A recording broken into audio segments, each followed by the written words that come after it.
grain. So when we have talked about the structure of a flower, आप लोगों को याद है अगर हम फ्लावर का स्ट्रक्चर जो डिस्कस किए थे, there we have discussed about the male part and the female part. हम लोगों ने कितना जो होल डिस्कस किया था फ्लावर का, 4 holes. A typical flower has 4 holes. Okay, so we can tell that it has 2 accessory hole and 2 essential hole. ये भी क्वेश्चन में आता है बहुत बार. जो फ्लावर का जो एक्सेसरी होल होता है वो कौन कौन सा होता है? वो होता है calyx and Corolla. Calyx and corolla are the accessory whorls of a flower which provide support to the reproductive part of a flower. But what are the essential whorls of a flower?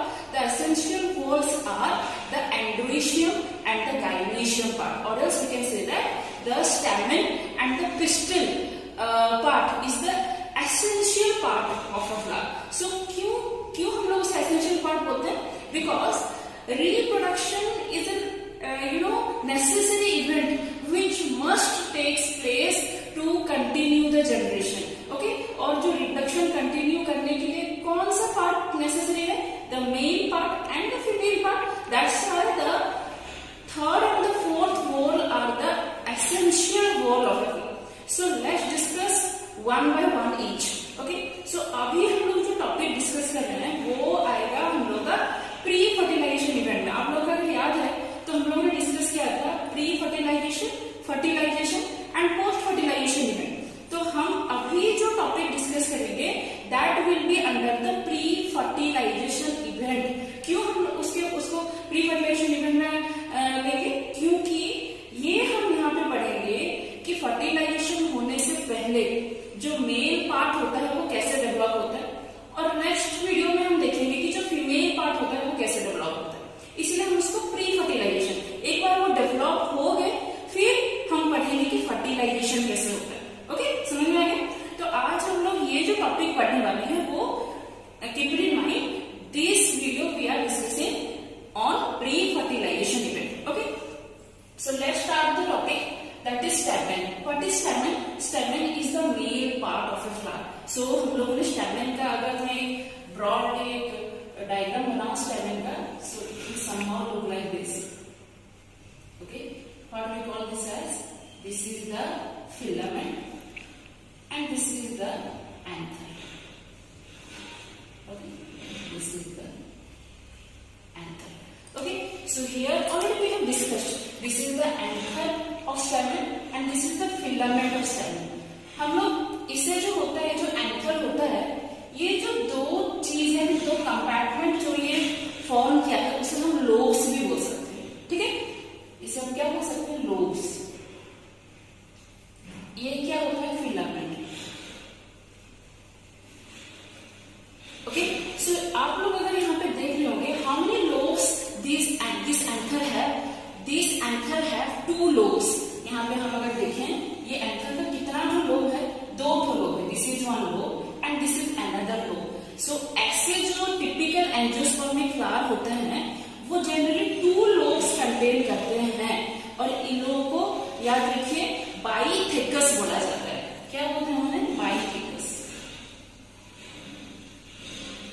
बाइथिकस anther, बाइथिकस anther होता है इन लोगों का. और ये जो each anther में they contain 1 microsporangia. These are the microsporangia, या फिर हम इसे बोल सकते हैं कॉमन पोलन सैक, हम इसे बोल सकते हैं. ठीक है, पोलन सैक.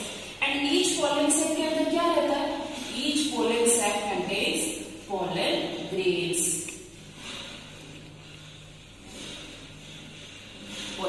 फिर से मैं रिपीट कर रही हूँ. If you will talk about the anther of a typical angiospermic flower, then here we can see it got a filament and it got 2 lobes. और ये जो anther होता है, anther is divided into 2 lobes. 2 lobed anther हम इसे बोल सकते हैं, या फिर बाइथिकस anther हम इसे बोल सकते हैं. So क्यों हम इसे बाइथिकस बोलते हैं? क्योंकि ये anther का 2 लोब होता है. ये बहुत टाइम में एंट्रेंस क्वेश्चन में आता है, याद रखिए.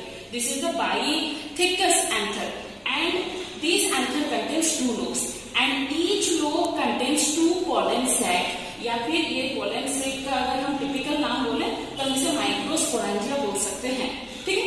Each lobes contains 2 pollen sac, और टोटल हम लोग देखें तो इसका कितना तो pollen sac है, इसका टोटल 4 तो pollen sac है। तो यहाँ पे हम बोल सकते हैं कि ये बाइथिकस एंथर है, और ये कितना तो pollen sac कंटेंट क्या है, 4 तो pollen sac कंटेंट क्या है, इसीलिए इसका नाम हम टेट्रास्पोरोजिनेट कंडीशन लिख सकते हैं, ठीक है।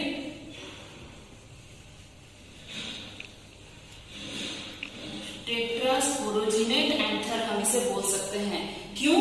क्योंकि यहाँ पे ये 4 तो pollen sac कंटेंट किया है, या फिर 4 तो माइक्रोस्पोर ये कंटेंट किया है, इसलिए इसका नाम हम tetrasporogenate, this condition is called as tetrasporogenate condition, okay. अगर और दूसरे कुछ स्पीसीज में हम देखें तो कुछ स्पीसीज ऐसे भी होते हैं जिनका they contain only single lobes, okay. In some species they contain only single lobed anther, and this kind of anther we call it as what? Monothecous anther. क्या बोलेंगे इसे? Monothecous anther. Monothecous anther generally typical angiosperms में नहीं देखा जाता। अगर हम एक टिपिकल फ्लावर की बात करें और एक एंजियोस्पर्मिक फ्लावर की बात करें तो they are generally bithecous in nature, but in some other species the flowers are monothecous, means they have only single lobed anther, और क्योंकि यहाँ पे एक ही लोब है तो कितना तो pollen कंटेंट यानी pollen sac कंटेंट करेंगे, 2 pollen sac, या फिर 2 तो माइक्रोस्पोर वो कंटेंट करेंगे, okay. This is the lobe, we call it as this is the pollen sac and this is the pollen grain, okay. So these condition, as we call this condition as tetrasporogenate condition, these condition we can call it as bisporogenate condition, क्योंकि यहाँ पे कितने ठो pollen sac है, 2 ठो pollen sac है, ठीक है।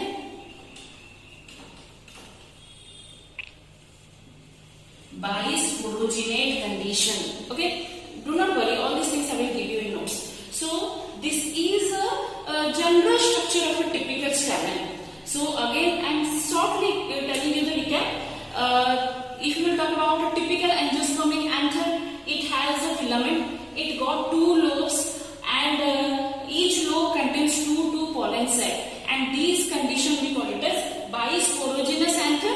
I'm sorry, baithecous anther and tetrasporogenate condition.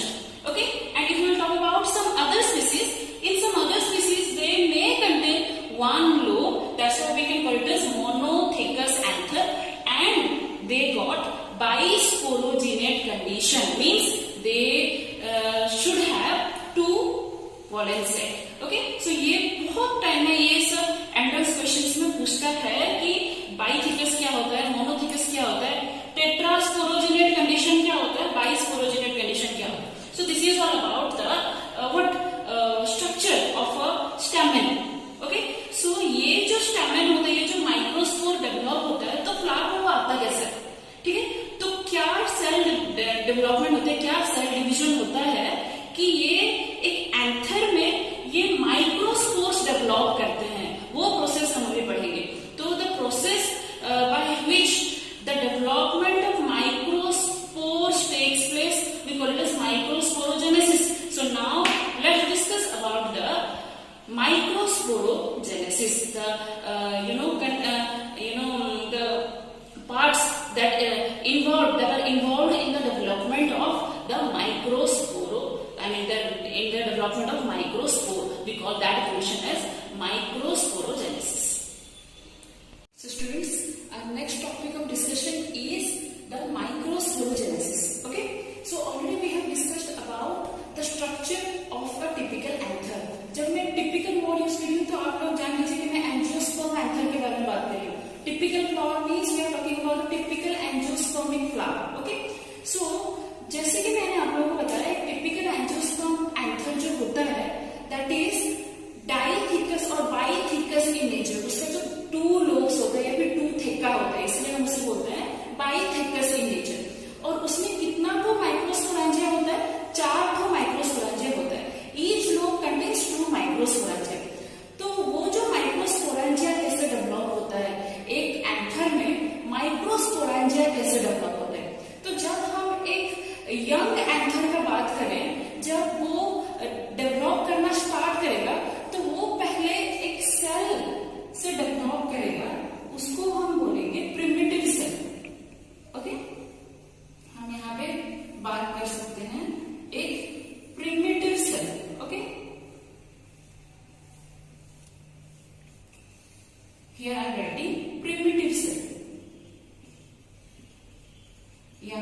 इसे एर्किस्पोरियल सेल भी बोल सकते हैं।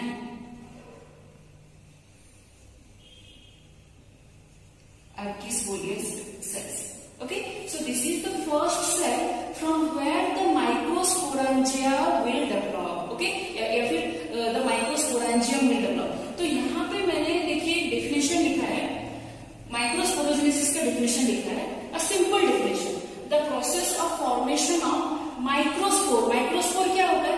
pollen grains होते हैं, उसको हम माइक्रोस्पोर बोलते हैं। The process of formation of microspore from microspore mother cell.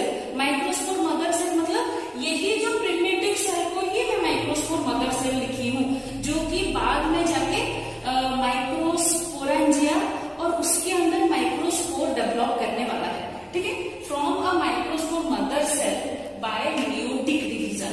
तो इसमें कौन सा डिवीजन होता है याद रखिए, बहुत इंपॉर्टेंट है, मियोसिस होता है। यहाँ पे ये बहुत बार पूछा भी जाता है। The division that takes place during the formation of microspore is that meiosis.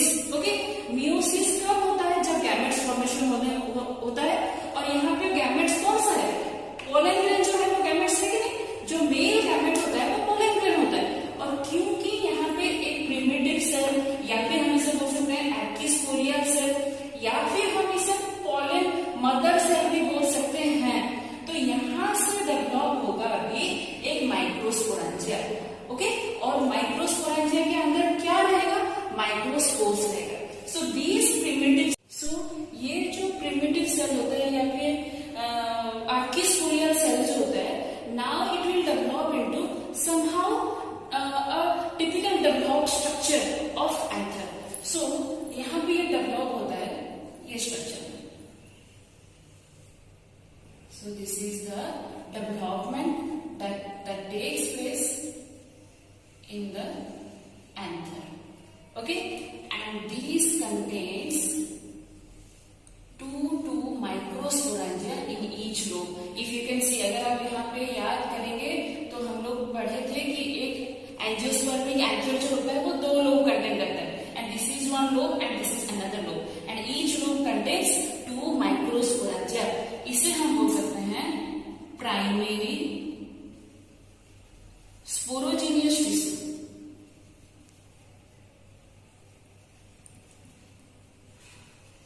Okay, this primitive cell will develop into a primary sporogenous tissue, and now the next phase of development yet to be occur. Okay, यहाँ पे अभी anther fully mature नहीं हुआ है, अभी ये अपने mature stage में है, in the process of maturation ये अभी जा रहा है। तो अभी ये प्रिमिटिव सेल डेवलप हो गया एक फेज में जहां पे कि ये प्राइमरी स्पोरोजीनियस टिश्यू कंटेन करता है, and these sporogenous tissue only they will develop into the microspores.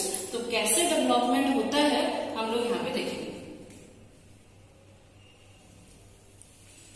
Okay, so if we will talk about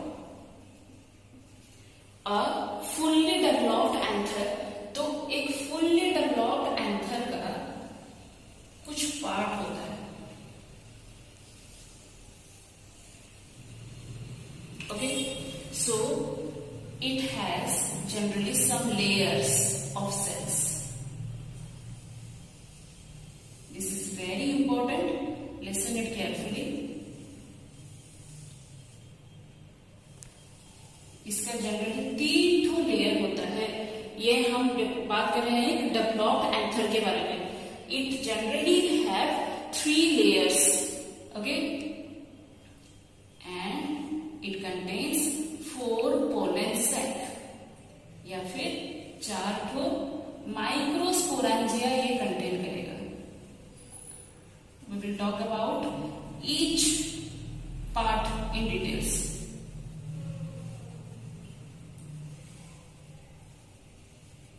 Okay, so here I am going to now discuss about the parts or the layers of a anther, of a developed anther.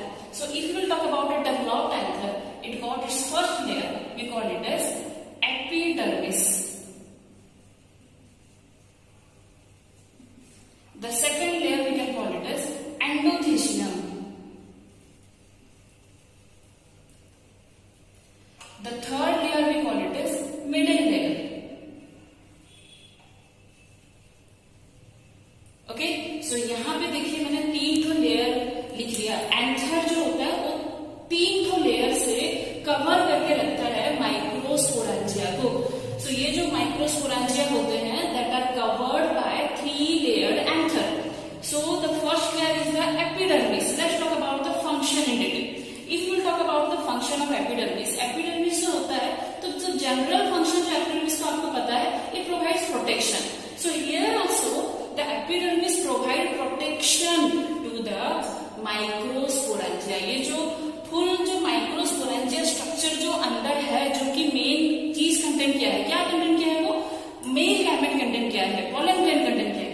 तो ये जो microsporangia को ये क्या करके रखेगा, protect करके रखता है. सो this is the first work, the primary work of epidermis. और क्या करता है ये, जब पोलन ग्रेन्स बाहर निकल के आएंगे, हम अभी वो डिस्कस करेंगे, जब पोलन ग्रेन्स मैच्योर हो जाएंगे और जब वो बाहर रिलीज होंगे, वो जब डिहेसियंस होगा उनका, जब ब्रेकडाउन होगा ये जो एंथर का, तब ये बहुत इंपॉर्टेंट रोल प्ले करते हैं जो एपिडर्मिस. पहला जो ब्रेकडाउन होता है वो एपिडर्मिस लेयर का ही होता है. तो यहाँ पे मैंने 2 फंक्शन बता दिया, ये दिमाग में रखिए. Epidermis protects, the primary function of epidermis is to protect the microsporangia. What is the second function? The second function we can call it as, it helps in the breakdown of anther while releasing the pollen grains. Okay, here we have discussed about the epidermis. तो second layer जो होता है उसको हम बोलते हैं endothecium. Okay, endothecium is the second layer of a mature anther. So यहाँ पे और एक important चीज जो हम लोग को याद रखना है वो ये है कि ये जो एंडोथीसियम जो होता है वो एक सब्सटेंस रिलीज करता है जिससे कि ये जो वॉल है वो क्या हो, रप्चर हो, वो ब्रेक डाउन हो. वो जो सब्सटेंस होता है वो होता है अल्फा सेल्यूलेज. ये एक बार आया था एंट्रेंस में, अल्फा सेल्यूलेज एंजाइम. ये जो अल्फा सेल्यूलेज एंजाइम होता है जो कि एंडोथीसियम में प्रेजेंट होता है और वो एंडोथीसियम वॉल को ब्रेक डाउन करने में हेल्प करता है. तो यहाँ पे पहले क्या चीज ब्रेकडाउन हो गया, पहले ब्रेकडाउन हो गया एपिडर्मिस. ओके, और एक चीज मैं आप लोगों को बताना चाहूंगी, ये जो हम इंक्लूजन्स देख रहे हैं, इनवर्ड इंक्लूजन्स, ये जो आप लोगों ने देखा होगा कि यहाँ पे हम 4 तो इंक्लूजन्स देखने के लिए मिल रहा है हम लोग को. इसको हम लोग बोलते हैं stomium. Stomium is the inclusions found over the walls of anther. Okay, इसको हम स्ट्रोमियम बोलते हैं. और जब ब्रेकडाउन होता है तब हमेशा स्ट्रोमियम से ही ब्रेकडाउन होता है, कभी भी ये पार्ट से ब्रेकडाउन नहीं होता है. Always the breakdown of anther takes place from the stomium only. So यहाँ पे पहले क्या ब्रेकडाउन हो गया, पहले एपिडर्मिस ब्रेकडाउन हो गया. ओके, फर्स्ट लेयर यहाँ पे ब्रेकडाउन हो गया. अभी सेकेंड लेयर ब्रेकडाउन हो गया जो कि है endothecium. By the help of और by the action of an enzyme, उसे हम क्या बोल सकते हैं, अल्फा सेल्यूलेज एंजाइम उसका नाम है, याद रखिए. ठीक है, अभी ब्रेकडाउन हो गया second layer. Now come to the middle layer. देखिए यहाँ पे आप कंफ्यूज मत होना, मिडिल लेयर बीच में नहीं है. ये जो थर्ड लेयर है या फिर लास्ट लेयर है उसको हम मिडिल लेयर बोलते हैं. यहाँ पे बहुत बच्चे जो है कंफ्यूज हो जाते हैं, सेकेंड लेयर को वो लोग मिडिल लेयर लिख देते हैं. No, the first layer is the epidermis, the second layer is the endothecium and the third layer is the middle layer. Okay, so middle layer also plays an important role for the breakdown of anther. और ये जो middle layer होता है ये और एक भी उसका फंक्शन होता है, it provide nourishment, it provide nutrition for the growing what pollen grains. Okay, ये जो pollen grains अंदर जो grow कर रहा है या फिर जो माइक्रोस्पोरेंजिया जो grow कर रहे हैं, जो डेवलप हो रहे हैं, उनको वो क्या प्रोवाइड करता है, वो nourishment प्रोवाइड करता है. Okay, so after breaking down the first 2 layer, the third layer also breaks down. ये जो थर्ड लेयर होता है वो क्या होता है, मिडिल लेयर होता है. और यहाँ पे जब हम इस ब्रेकडाउन का जो इसके बारे में जो बात कर रहे हैं, तो ब्रेकडाउन कब होता है, जब, याद रखिए, जब एंथर मैच्योर हो जाता है. यहाँ पे हमने प्रिमिटिव सेल से स्टार्ट किया है, प्रिमिटिव सेल से स्टार्ट करके हम लोग यहाँ पे अभी बात कर रहे हैं एक मैच्योर एंथर के बारे में. सो यहाँ पे एक मैच्योर एंथर जो होता है that contains 3 layers, epidermis, endothecium, middle layer. और ब्रेक डाउन होना स्टार्ट करते हैं। और याद रखिए वो कहाँ पे ब्रेक डाउन करते हैं, स्ट्रोमियम, जहां पे स्ट्रोमियम होता है वहां से वो ब्रेक डाउन करते हैं। यहाँ से होगा break down. Okay, the same इधर से भी होगा। क्यों ब्रेक डाउन हो रहा है ये, ताकि पोलन ग्रेन्स जो है, जो मैच्योर हो चुके हैं ऑलरेडी, वो क्या होंगे, वो बाहर क्या होंगे, रिलीज होंगे। ओके, क्यों वो रिलीज होंगे, क्योंकि पोलन ग्रेन को जाके कहाँ पे फॉल होना है, the pollen grain will fall over the stigma में वो जाके फॉल होंगे और उसके बाद उनको मीट करना है विद द एग, जिसको कि हम लोग बाद में डिस्कस करेंगे। Okay, so this are the 3 layers, एक करके सारे लेयर जो है वो ब्रेक हो। इसके बाद हम लोग देख सकते हैं this is the pollen sac. Okay, this is the pollen sac या फिर जो माइक्रोस्पोरेंजिया हम बोलते हैं। सो दिस पोलन सैक, ये जो पोलन सैक है, इसको मैं देखिए मैं ओवरराइट कर रही हूँ, ये जो पोलन सैक है it is again surrounded by a layer, a discontinuous layer. This is called as tapetum, हम इसे बोलते हैं tapetum. Tapetum surrounds the pollen sac, ये याद रखिए। टैपेटम जो होता है वो पोलन सैक का जो कवरिंग होता है उसको हम बोलते हैं टैपेटम। और टैपेटम के बारे में बहुत ही इंपॉर्टेंट चीज मैं आप लोगों को बता रही हूँ, ये मैं थोड़ा सा इरेज कर देती हूँ। जो टैपेटम होता है, अगर हम उसका एनलार्ज्ड व्यू देखें, if you will see the enlarged view of tapetum, tapetum is generally multi nucleated in nature. उसका जो एक सेल होता है, ईच सेल कंटेन्स, अगर मैं यहाँ पे एक एनलार्ज व्यू आपको दिखाऊं, एक सेल अगर मैं लूं टैपेटम का, it is multi nucleated in nature. एक उसका जो सेल होता है वो मल्टी न्यूक्लिएटेड होता है। और ये जो टैपेटम होता है वो बोथ एंजाइम भी सीक्रेट करता है और हार्मोन भी सीक्रेट करता है। ये जो टैपेटम होता है वो एंजाइम भी सीक्रेट करता है और हार्मोन भी सीक्रेट करता है। और ये एंजाइम और हार्मोन मिलके एक चीज बनाते हैं, एक सब्सटेंस बनाते हैं, उसको हम बोलते हैं यूबिस बॉडी। ठीक है, ये बहुत बार एंट्रेंस में आते हैं, इसलिए मैं आपको बता रही हूँ। ये जो एंजाइम और हार्मोन होता है वो मिलकर यूबिस बॉडी बनाते हैं, and this Ubisch body only gives protection to the what, pollen sac. ये यूबिस बॉडी ही जो होता है, जो कि बहुत ही रेजिस्टेंट होता है, और वो क्या करता है, ये जो पोलन सैक को क्या करता है, वो प्रोटेक्ट करके रखता है। तो ये जो टैपेटम होता है, tapetum is the next layer after the middle layer. Middle layer के बाद जो लेयर होता है जो कि पोलन सैक को कवर करके रखता है वो होता है टैपेटम। तो उसके बाद जो ब्रेक हो जाता है क्या, टैपेटम। 3 लेयर ब्रेक होने के बाद जो 3rd लेयर जो होता है ब्रेक, वो होता है tapetum. Now this tapetum, after breaking off the tapetum, now what is remaining, the pollen sac. ये हो गया पोलन सैक। और ये पोलन सैक के अंदर क्या है, अभी पोलन ग्रेन्स। पोलन सैक के अंदर मैच्योर पोलन ग्रेन्स है। ठीक है, तो ये जो after breaking down of tapetum, now the pollen sac will break. क्या ब्रेक होने लगेगा, अभी पोलन सैक। और जब ये पोलन सैक ब्रेक होने लगेगा तब क्या होगा, these pollen grains will be released out. ठीक है, ये पोलन ग्रेन्स जो हैं वो क्या होंगे, बाहर रिलीज होंगे। वो डिपेंडिंग अपॉन द मीडियम कि वो कहाँ पे है, वो क्या कैसे पोलिनेट करते हैं। आप लोगों ने जरूर पहले पोलिनेशन के बारे में पढ़ा होगा, वो विंड पोलिनेशन करेंगे कि वाटर पोलिनेशन करेंगे, या फिर उनका depending upon the agent of pollination वो रिलीज होंगे। लेकिन ये श्योर आप मान लीजिए कि जब वो मेच्योर होंगे वो बाहर रिलीज होंगे। We are not here talking about the agents of pollination, only we are talking about the releasing of pollen grains. So here ये भी बाहर रिलीज होंगे। तो ऐसे करके ये जो है वो बाहर धीरे धीरे क्या हो जाएंगे, रिलीज हो जाएंगे। सो ये हो गया आप लोगों का ये जो माइक्रोस्पोरोजेनेसिस जो प्रोसेस है, उसमें पहले क्या होता है, ये प्रोसेस पहले तो एक प्रिमिटिव सेल होता है जिसको कि हम लोग आर्किस्पोरियल सेल बोल सकते हैं, जिससे कि जो नेक्स्ट जो माइक्रोस्पोरेंजिया है वो डेवलप होगा।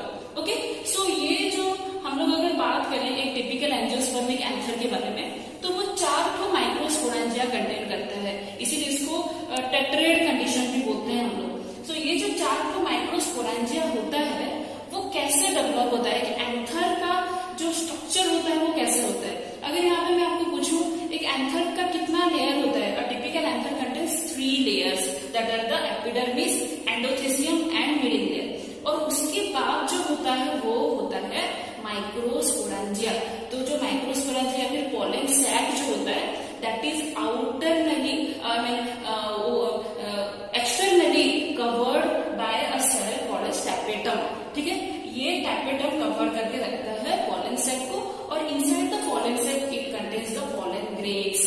ओके, यही पॉलन ग्रेन्स जो होता है उसे हम बोलते हैं माइक्रोस्पोर्स. माइक्रोस्पोरेंजिया के अंदर क्या है? माइक्रोस्पोरेंजिया के अंदर है माइक्रोस्पोर्स.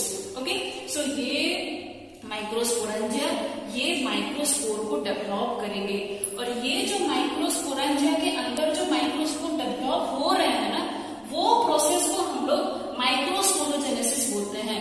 वो जो प्रोसेस में माइक्रोस्पोरेंजिया के अंदर माइक्रोस्पोर डेवलप होते हैं उसको हम माइक्रोस्पोरोजेनेसिस बोलते हैं. And after the completion of the process, after the event of microsporogenesis, all the microspore will be released to the external environment. या फिर जो पॉलन ग्रेन्स में, यहाँ पे बार बार pollen sac pollen grain word use करिए क्योंकि आप लोग ज्यादा एक्वेंटेड है. माइक्रोस्पोरेंजिया माइक्रोस्पोर ना यूज करके मैं यहाँ पे पॉलन सैक और पॉलन ग्रेन यूज कर रही हूँ. ठीक है, तो यहाँ पे वो माइक्रोस्पोर जो है वो रिलीज हो गए हैं. ठीक है, अभी हम पढ़ेंगे ये जो माइक्रोस्पोर होते हैं या फिर जो पॉलन ग्रेन होते हैं उनका एक्चुअल स्ट्रक्चर क्या होता है. यहाँ पे हम लोगों ने पढ़ लिया कि जो माइक्रोस्पोरेंजिया होता है उसका स्ट्रक्चर क्या होता है. एक टिपिकल एंथर का अगर हम स्ट्रक्चर देखें तो वो कैसा होता है. अभी हम बात करेंगे कि जो ये माइक्रोस्पोर्स होते हैं या फिर जो पॉलन ग्रेन्स होते हैं, what are the pollen grains, how they develop, उनका जो डेवलपमेंट होता है वो कैसे होता है. तो अभी हम बात करेंगे पॉलन ग्रेन्स के बारे में. So students, already we have discussed that how the pollen grains or the microspores are developed from the microspore mother cell. हम लोगों ने बात कर दिया कि कैसे जो माइक्रोस्पोर मदर सेल होते हैं वहां से कैसे माइक्रोस्पोर डेवलप होते हैं और वो प्रोसेस को हम लोग क्या बोलते हैं, माइक्रोस्पोरोजेनेसिस बोलते हैं. सो माइक्रोस्पोरोजेनेसिस प्रोसेस के बाद जो माइक्रोस्पोर डेवलप हुए या फिर जो पॉलन ग्रेन डेवलप हुए वो आखिर होते क्या है. तो यहाँ पे मैंने कुछ पॉइंट्स लिखा है पॉलन ग्रेन्स के बारे में. तो अगर हम देखें पॉलन ग्रेन्स जो होते हैं these are the first cell of gametophyte. जो gametophyte जो होते हैं उनका जो फर्स्ट सेल जो होता है वो पॉलन ग्रेन होता है. सेकंड में लिखा है कि वो यूनिसेलुलर हैप्लॉइड होते हैं. ऑब्वियसली क्योंकि वो गैमेट्स हैं इसीलिए वो हैप्लॉइड होते हैं और वो यूनिसेलुलर होते हैं. वो स्फेरिकल इन शेप होता है जनरली. वो उनका जो अगर हम लेंथ देखें तो वो 25 to 50 माइक्रोमीटर इन डायमीटर होते हैं. और हम अगर बात करें सबसे स्मॉलेस्ट पॉलन ग्रेन के बारे में, जो मायोसिटाइसिस जो स्पीसीज होते हैं उनमें सबसे स्मॉलेस्ट जो पॉलन ग्रेन देखा जाता है. और जो लार्जेस्ट पॉलन ग्रेन होता है वो क्यूकरबिटेसी जो स्पीसीज होता है उसमें लार्जेस्ट पॉलन ग्रेन. ये बस एडिशनल इंफॉर्मेशन है, वो देखने के लिए मिलता है. तो हम अगर एक पॉलन ग्रेन के बारे में डिस्कस करें तो एक पॉलन ग्रेन का स्ट्रक्चर कैसे होता है, तो मैं यहाँ पे बहुत ही आपको सिंपल वे से बताने जा रही हूँ कि क्या होता है पॉलन ग्रेन का स्ट्रक्चर कैसे क्या होता है. सो पॉलन ग्रेन जब डेवलप होता है, here we are talking about a mature pollen grain. Okay, जब माइक्रोस्पोरोजेनेसिस कंप्लीट हो गया और एक पॉलन ग्रेन डेवलप हो गया तो वो कैसे स्ट्रक्चर में वो कैसे फॉर्म होता है, उसका स्ट्रक्चर कैसे होता है. Okay, so when we discuss about a pollen grain it generally have 2 layers. एक पॉलन ग्रेन का 2 लेयर होता है.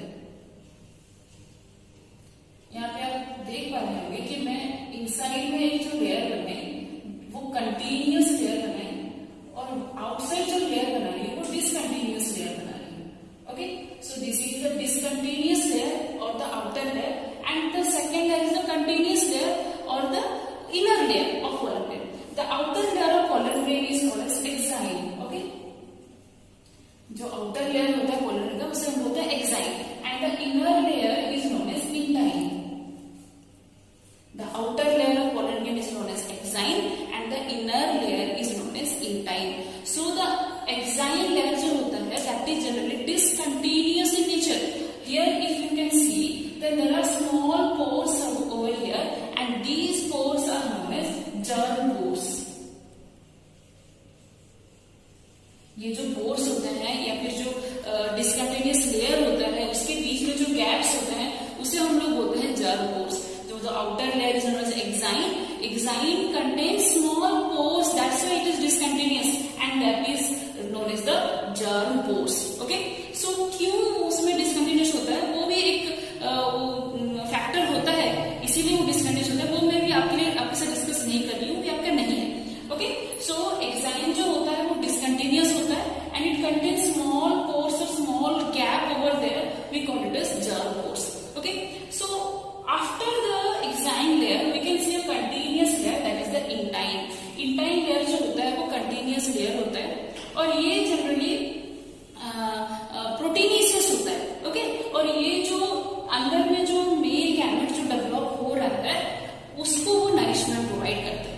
ओके, सो ये जो इंटाइन लेयर होता है that is nutritious in nature. Okay, वो बहुत ही न्यूट्रिटिव होता है, इसको बहुत फूड सप्लीमेंट की तरह में यूज करते हैं हम लोग. ये मैं अभी बात करूंगी आपसे डिस्कस करूंगी.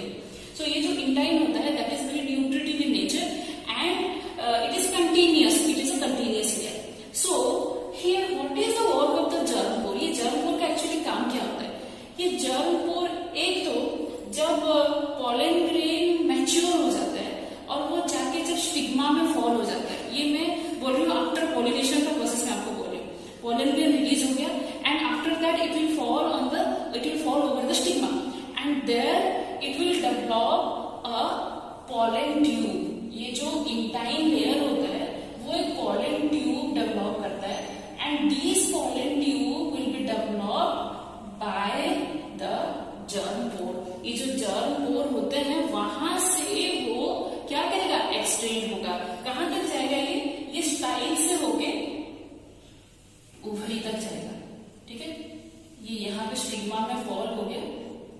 ठीक है, ये एनलार्ज्ड बता रही हूँ आपको, एक एनलार्ज्ड व्यू बता रही हूँ. ये स्टिग्मा में फॉल हो गया एंड आफ्टर एब्जॉर्बिंग. अच्छा, और एक बहुत इंपॉर्टेंट चीज मैं आपको बता रही हूँ, ये जो इंटाइन लेयर, मैंने तो बोल दिया कि जो इंटाइन लेयर होता है वो पॉलन ट्यूब फॉर्म करता है. तो वो क्यों पॉलन ट्यूब फॉर्म करता है? जनरली ये जो जर्म पोर होता है वो वाटर एब्जॉर्ब करता है. ये एक बहुत ही इंपॉर्टेंट फंक्शन है जर्म पोर का. जब आप लोगों ने कभी देखा होगा स्टिग्मा जो होता है वो थोड़ा सा स्टिकी होता है या फिर वाटरी होता है, स्टिग्मा कभी ड्राई नहीं होता है. So these stigmas they will provide nourishment और moisture to the pollen grains. और जब ये पॉलन ग्रेन्स मॉइस्चर एब्जॉर्ब करेगा, आप जब एक ड्राई पी को सोक करते हैं तब क्या होता है, that P will swell up और उसका जो आउटर जो सीड कोट होता है वो ब्रस्ट हो जाता है कि नहीं. ठीक उसी तरह वो सेम एग्जांपल हम यहाँ पे रिलेट कर सकते हैं. ये जो जर्म पोर होता है that will absorb moisture from the surrounding, that will absorb moisture from the stigma. ये एक मेन काम होता है जर्म पोर का. और जब ये मॉइस्चर गेन करते हैं तो they will swell little bit, और जब वो स्वेल करते हैं तब ये इंटाइन लेयर ब्रस्ट होके एक ट्यूब जनरेट करता है, उसको हम बोलते हैं पॉलन ट्यूब. ओके, इसको हम बोलते हैं pollen tube. Got it? So this is how the pollen tube will come out from the germ pore. और एक बहुत इंपॉर्टेंट चीज मैं आपको बता रही हूँ, जो एक्साइन होता है, exine contains one protein. Okay, that protein is called as sporopollenin protein. Okay, ये जो एक्साइन होता है, मैं जस्ट यहाँ पे ऐसे स्ट्रक्चर बता रही हूँ आपको. ये जो एक्साइन होता है ये स्पोरोपोलिनिन प्रोटीन होता है. और मैं जो बता रही थी ना, ये गैप यहाँ पे क्यों है, क्योंकि ये गैप्स में स्पोरोपोलिनिन प्रोटीन नहीं है, इसीलिए वहां पे गैप्स है. ठीक है, एक्साइन का जो लेयर होता है, जो डिस्कंटिन्यूअस लेयर होता है, ईच लेयर के ऊपर एक प्रोटीन होता है, उसको हम बोलते हैं sporopollenin protein. Okay, sporopollenin protein. ये बहुत बार एग्जाम में आता है एंट्रेंस में कि exine, what is the nature of exine, whether it is protein और वेदर इट इज पॉलीसेकेराइड और व्हाट. तो वहां पे आपको ऑप्शन चूज करना है प्रोटीन. ये जो एक्साइन होता है that is proteinaceous in nature और वो एक प्रोटीन कंटेन करता है, उसको हम लोग बोलते हैं sporopollenin protein. Sporopollenin protein is the biological resistant protein. ये जो स्पोरोपोलिनिन प्रोटीन होता है वो बायोलॉजिकल रेजिस्टेंट प्रोटीन होता है और वो जो पॉलन ग्रेन है जो डेवलप जो हो रहा है, जो मेल गैमेट, उसको प्रोटेक्शन प्रोवाइड करते हैं. तो आप लोग सोच रहे हैं कि ये जो पॉलन ग्रेन्स है वो क्यों इतना हाईली कवर्ड फॉर्म में रहता है? क्योंकि पॉलन ग्रेन जो है वो एनवायरमेंट में रिलीज होने वाला जो ओव्यूल्स होते हैं, जो एग होते हैं, वो तो ऑलरेडी ओवम के अंदर बहुत ही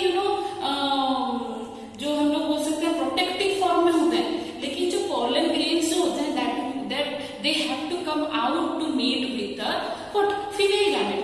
तो जब वो एक्सटर्नल एनवायरनमेंट में रिलीज होते हैं तो उनको कोई हार्श कंडीशन, जो एनवायरमेंटल कंडीशन, कुछ हार्श कंडीशन उसको इफेक्ट ना करे, इसीलिए उनकी उम्र बहुत ही कम हुई। आप लोगों ने देखा हम लोगों ने भी डिस्कस किया कि एंथर में जो है वो ट्रिपल लेयर होता है, 3 ठो लेयर होता है, उसके अंदर जाके ये माइक्रोस्पोरेंजिया होता है, वो उसके अंदर फिर पॉलन ग्रेन कंटेन करता है। और यहाँ पे हमें पॉलन ग्रेन के स्ट्रक्चर को भी देखें तो इसके अंदर ये होता है साइटोप्लाज्म और ये होता है न्यूक्लियस। ओके, ये cytoplasm and this is the nucleus. So this is also protected with the exine layer, and exine layer contains the sporopollenin protein which protects the what internal male gamete. Okay, so this is the structure of a pollen grain. We can call this is the structure of a mature pollen grain. But यहाँ पे ये complete नहीं होता है, और कुछ चीज है इंटरनली जो अभी हम डिस्कस करेंगे। तो क्या है इंटरनल स्ट्रक्चर? हम अगर यहाँ पे एक मैच्योर पॉलन ग्रेन के बारे में बात करें तो यहाँ पे मैंने देखिए 2 चीज बनाया, cytoplasm and nucleus.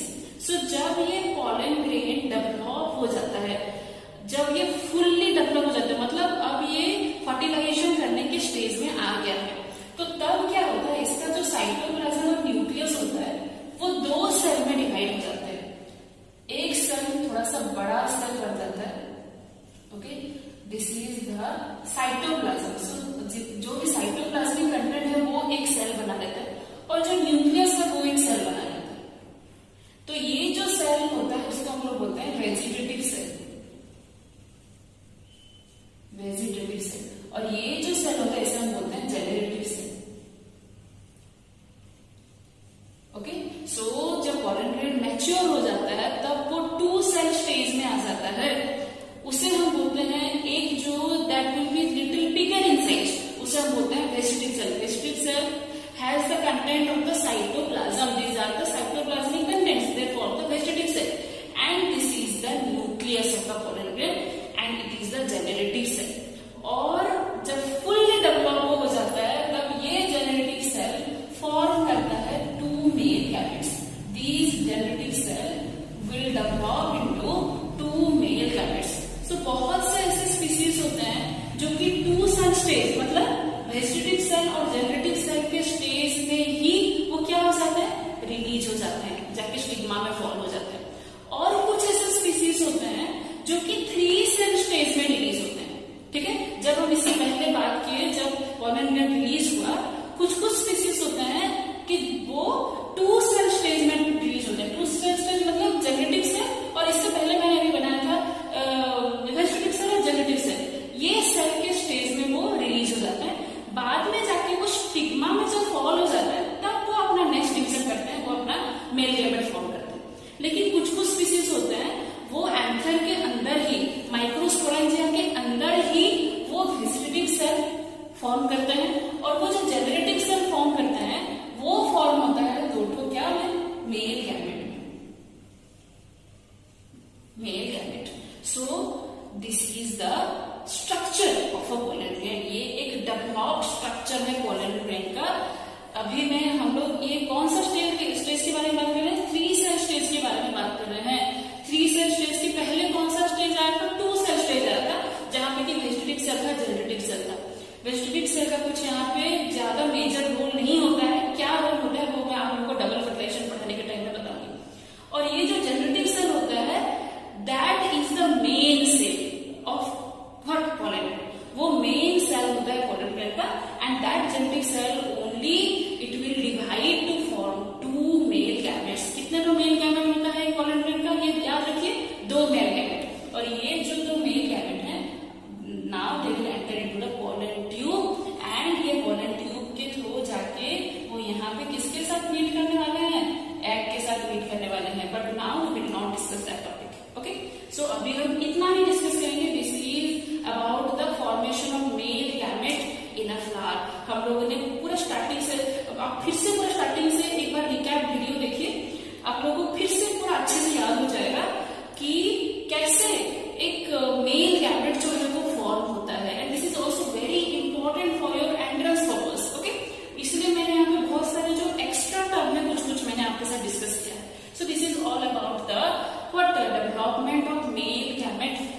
Flower. Okay, सो ये जो मेल गैमेट होता है, पॉलन ग्रेन होता है, वो न्यूट्रिटिव इन नेचर होता है। तो कैसे होता है, उसका यूज क्या होता है, वो थोड़ा सा हम लोग डिस्कस करेंगे। तो स्टूडेंट्स, ये जो पॉलन ग्रेन्स होता है उसका कुछ कैरेक्टरिस्टिक्स होता है, वो कुछ कैरेक्टर्स क्लियर करते हैं, जो कि मैंने यहाँ पे लिखा हुआ है, जो हम एक एक करके डिस्कस करेंगे। तो पहला जो मैंने यहाँ पे लिखा है पॉलन वाइब्रेटी। पॉलन वाइब्रेटी हम लोग इसको बोल सकते हैं life span of pollen grain. मतलब एक पॉलन ग्रेन जब रिलीज होगा वो कितना देर तक जिंदा रहेगा, you know how for what time it will be alive in atmosphere, that is the pollen viability. इसको हम पॉलन वाइब्रेटी बोलते हैं। And that varies from species to species. And here I have written rice and wheat. Rice और wheat species जो होता है, rice and wheat varieties जो होता है, उसका जो पॉलन ग्रेन, जो पॉलन वाइब्रेटी होता है, वो 30 मिनट्स से होता है। वो जब एटमॉस्फेयर में रिलीज हो जाते हैं तब वो 30 मिनट्स तक ही वो एटमॉस्फेयर में रह पाते हैं, दैट इज द पॉलन वाइब्रेटी। अगर हम बात करें रोजेसी फैमिली का, रोजेसी फैमिली में क्या होता है, वो उसका जो पॉलन वाइब्रेटी होता है वो 3 to 4 years होता है। ठीक है, तो वो डिपेंड करता है स्पीसीज टू स्पीसीज की उसका पॉलन वाइब्रेटी क्या है। मतलब पॉलन जब रिलीज होगा for what time it will be there over the atmosphere, that is the pollen viability. Second हम डिस्कस करेंगे पॉलन एलर्जी। बहुत सारे लोग जो होते हैं उनको पॉलन एलर्जी होता है। पॉलन एलर्जी मतलब जनरली जब भी कभी वो एक्सपोज हो जाएंगे बाहर, जनरली जो राइस फील्ड, व्हीट फील्ड में जब वो एक्सपोज हो जाएंगे, या फिर when they will inhale the pollen grains of a flower, they will cause the respiratory disease. So sometimes they cause asthma, sometimes they will cause bronchitis. Okay, this is called as pollen allergy. कुछ लोग जो होते हैं उनको pollen allergy का जो क्या होता है, उनको वो डिजीज रहता है। सबको नहीं होता है, कुछ जो होता है उनको, जो जिसको कि रेस्पिरेटरी डिजीज जो होता है जिसको, उसको जनरली पॉलन से एलर्जी रहता है। और यहाँ पे स्पीसीज में लिखा है पैथेनियम स्पीसीज, जिसको हम लोग जनरली कैरेट क्लास में बोलते हैं। ये बहुत पॉलन एलर्जी कॉज करता है। पैथेनियम स्पीसीज जो होता है that is the species which cause the highest pollen allergy. Okay, next is the pollen products. There are some pollen products, generally US में क्या करते हैं, जो फॉरेन कंट्रीज होते हैं वहां पे ये पॉलन प्रोडक्ट्स बहुत यूज करते हैं। Pollen products it will provide energy to our body. And बहुत बार ये जो पॉलन प्रोडक्ट्स होता है वो as a food supplement use होता है। ठीक है, पॉलन प्रोडक्ट्स को as a food supplement use किया जाता है, जनरली टैबलेट फॉर्म में यूज होता है। बी पोलन एक एग्जाम्पल है एक टैबलेट का, जो कि पॉलन ग्रेन से एक्सट्रैक्ट किया हुआ है।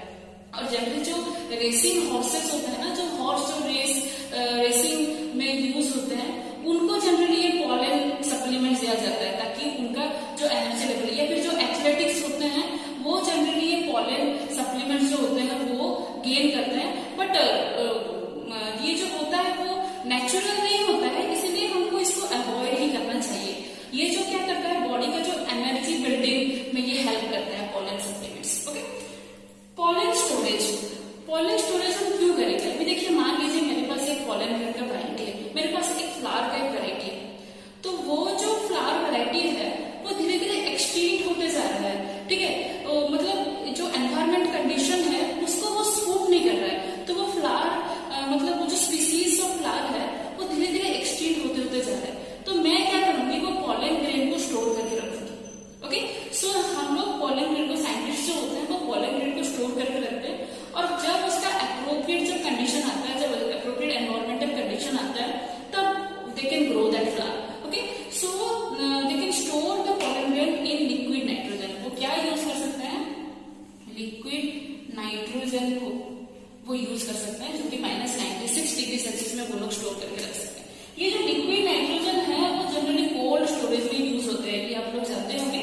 जो कोल्ड स्टोरेज होते हैं, हम लोग कुछ भी जो फूड मटेरियल भी स्टोर करके रखते हैं, जो स्टोरेज गोडाउन्स होते हैं, जनरली ये लिक्विड नाइट्रोजन यूज होता है। ठीक है, और ये जो कोल्ड स्टोरेज को हम लोग क्या बोलते हैं, एक टर्म होता है कोल्ड स्टोरेज को, जानते हैं हम लोग, उसे बोलते हैं क्रायो प्रिजर्वेशन। ठीक है, तो वो छोड़िए, वो टॉपिक हम लोग डिस्कस नहीं करें। जो हम लोग बात करें पॉलन स्टोरेज का, तो पॉलन जनरली हम लिक्विड नाइट्रोजन में स्टोर करके रख सकते हैं। ठीक है, so these are some characteristics of pollen grains. So today we have discussed overall all the topics of male gamete, how the male gametes are developed, और finally कितना तो male gamete form होता है, 2 male gamete again go through the topic. कुछ लोग पसंद नहीं करते हैं नोट्स पढ़ना, तो बहुत ही अच्छा बात है, कोई प्रॉब्लम नहीं है. आप लोग अगर ध्यान से वीडियो देखे होंगे तो जरूर आप लोगों को ये याद रह गया होगा. ठीक है, सो उसको आप अपने वे से भी लिख सकते हैं. Anyhow I will attach the note for you and again go through the topic. फिर से आप ये पढ़िए and if any doubt you can also ask me in the comment session and we will discuss that doubts. So in our next class or in our next video, we will discuss about the development of female cat. Okay. So till then, goodbye and take care.